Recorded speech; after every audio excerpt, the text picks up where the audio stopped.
রিহুস সাবা। তো ওই কবি বলছে, নবীর ওই পাগলটা বলছে, এই সকালের হাওয়া, কোন সময়ও যদি তুমি মদিনায় পৌঁছে যাও কোন অবস্থাতে, তাহলে আমার সালামটা ওই রওজায় পৌঁছে যাবে যে রওজায় আমার সম্মানীয় নবী আরাম করছেন। ইন্নিলতি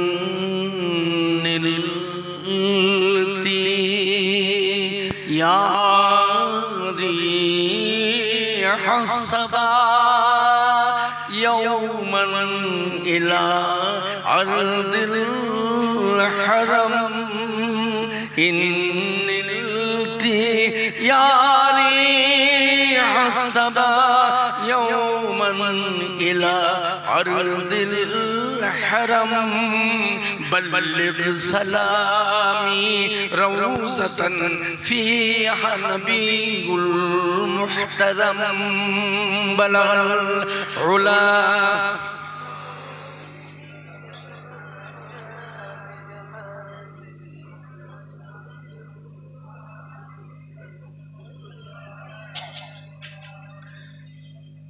উপস্থিত আমার ভাইরা, আমার বয়োজ্যেষ্ঠ মুরব্বী ও সমবয়স্ক বন্ধু বান্ধবেরা, আপনাদের কাছে আমি একটা প্রথম প্রশ্ন রাখবো। কত কথা তো জানার শেষ নাই। জ্ঞান, নলেজ এমন একটা জিনিস, আল্লাহ রাসূল বলছেন উতলুবুল ইলমা মিনাল মাহদি ইলাল লাহদি। একটা মানুষের ছাত্র জীবন হলো দুলনা থেকে নিয়ে কবর থেকে নিয়ে এই মায়ের কোল থেকে নিয়ে কবর পর্যন্ত। আমি কতটুকু মৌলী সাহেব জানি, তাই না? জ্ঞানের শেষ নাই, জানার শেষ নাই।